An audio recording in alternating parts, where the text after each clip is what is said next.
अस्सलाम वालेकुम, क्या हाल है आप सबका। मैं उम्मीद करती हूँ कि आप सब खैरियत से होंगे अपने अपने घरों में। आज डेट है 20/12/21 और डे है मंडे। आज मैं आपके लिए ऐसे लेकर आई हूँ एनवायरनमेंट एंड ह्यूमन हेल्थ। ऐसे का मतलब होता है मजमून और एनवायरनमेंट एंड ह्यूमन हेल्थ का मतलब होता है माहौल और इंसानी सेहत। इंट्रोडक्शन का मतलब होता है तारुफ। The environment is all that surround us. माहौल जो है वो हमारे इर्द गिर्द तमाम चीज़ें हैं। It can be a living और अ नॉन लिविंग थिंग, और इसमें जानदार भी शामिल हैं और गैर जानदार भी। इट इंक्लूड्स मैनी फोर्सेज, और इसमें शामिल हैं बहुत सारी ताकतें that are physical, chemical and other natural forces, और जो कि हैं ज़ाहिरी, कीमियाई और बहुत सारी कुदरती ताकतें। These living things live in the environment, और ये तमाम चीज़ें हमारे माहौल में रहती हैं। दे कंसिस्टेंटली रिएक्ट विद इट, और ये मुसलसल जो हैं वो अपना रद्दअमल देती हैं। And adopt themselves according to the condition in the environment, और माहौल के मुताबिक अपने आप को ढाल लेती हैं।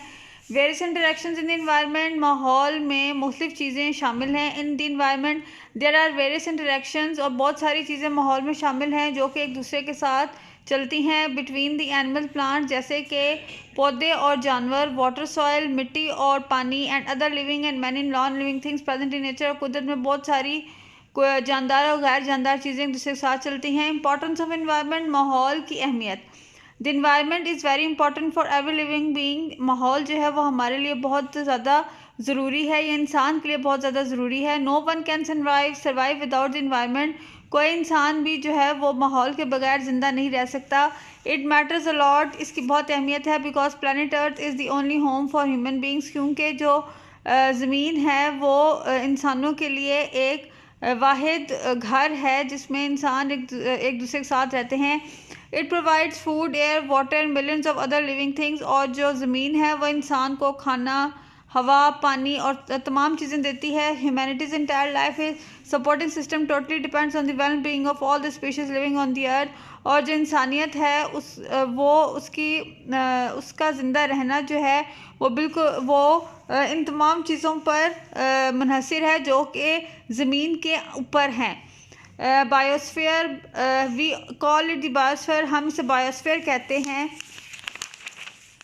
Biosphere means global ecological system. Biosphere होता है आलमी माहौलियाती निज़ाम under which all living things are depending upon each other relatively. और आलमी माहौलियाती निज़ाम होता है कि तमाम जानदार एक दूसरे के साथ रहें। In the ecosystem are oval और biosphere there are some smaller ecosystems, और बहुत और जो माहौलियाती निज़ाम है वो छोटे छोटे भी होते हैं, जैसे कि रेन फॉरेस्ट बारिश का जंगल, डेजर्ट होता है मैदान, ओशन होता है समंदर, एंड टुंड्रा ही होता है।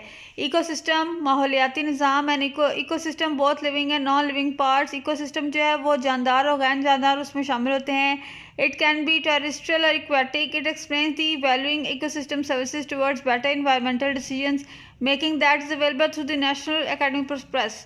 The non-living things are like soil, water, air, nutrients, and living elements are the plants, microorganisms, animals, and human beings. जी, माहौलियाती निज़ाम क्या होता है? माहौलियाती निज़ाम होता है जानदार और गैर जानदार, ये दोनों शामिल होते हैं। और इसको हम कैसे बयान करते हैं? इसको हम ऐसे बयान करते हैं कि माहौलियाती निज़ाम जो है वो एक सर्विस चलाता है जो कि माहौलियाती फ़ैसले लेता है, और जो कि जिसका नतीजा जो है नेशनल एकेडमी प्रेस में आता है। और जो गैर जानदार चीज़ें हैं वो होती हैं मिट्टी, पानी, हवा, और ये जो तमाम चीज़ें हैं ये इंसान के लिए बहुत ज़रूरी हैं।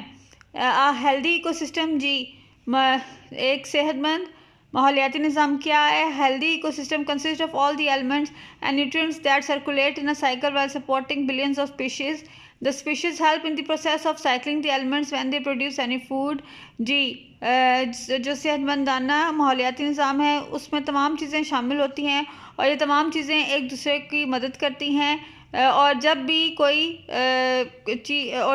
कोई स्पीशी यानी कि ज़मीन पर रहने वाला जो चीज़ है वो कोई चीज़ बनाता है तो वो दूसरी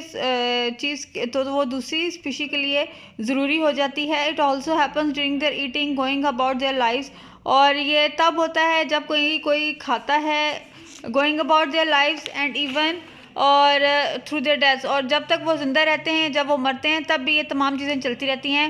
ह्यूमन हेल्थ इश्यूज़ यानी कि इंसान की सेहत की मसाइल it is very rare for children to get seriously ill without any warning, और ये बहुत कम होता है कि कोई बच्चा जो है वो बीमार हो जाए। According to the symptoms of your child you should contact your children paediatrician for advice on a regular basis. और अगर आपका बच्चा बीमार हो जाए तो आपको चाहिए कि आप उसे डॉक्टर को चेक करवाएं। Time to time treatment of symptoms और usual illness can prevent your child from getting serious affected live with any disease और मेकिंग दैट वर्स और टर्निंग इट इन इमरजेंसी। और जब आप बच्चे को वक्त रहकर चेक करवाएंगे तो जो उसके अंदर बीमारी होगी वो खुद ब खुद दूर हो जाएगी। कंक्लूजन का मतलब होता है नतीजा। The use of vaccine is improving the health of the children at a huge level over a very short period. जो वैक्सीन्स का इस्तेमाल है वो बच्चे की सेहत के लिए बहुत ज़्यादा ज़रूरी है और बच्चे की वो सेहत को बेहतर कर सकता है। Must infectious illness one is having as a child, for example chicken pox और polio no longer affects many children today's time. और जब ये वैक्सीन बच्चों को लगाई जाती हैं तो बच्चों की हालत जो है वो ठीक रहती है और बीमार नहीं होते बच्चे। अगर आपको मेरा ये ऐसे पसंद आया है तो प्लीज़ मेरे चैनल को लाइक कीजिए, सब्सक्राइब कीजिए और शेयर कीजिए। अगर मैं अगेन आपको बोल रही हूँ कि अगर आपको मेरा ये ऐसे एनवायरनमेंट एंड ह्यूमन हेल्थ पसंद आया है तो प्लीज़ मेरे चैनल को लाइक कीजिए, सब्सक्राइब कीजिए और शेयर कीजिए। और जो एसेस मैं अपने चैनल पर लिखती हूँ ये उन तमाम बच्चों के लिए है जो कि जिन बच्चों को बहुत मसले होते हैं नए मजमून लिखते हुए, और उन टीचर्स की हेल्प के लिए भी कि जो न्यू जो एसेस हैं वो लिखवाती हैं बच्चों को। तो प्लीज़ मेरे चैनल को लाइक कीजिए, सब्सक्राइब कीजिए, शेयर कीजिए। Thank you.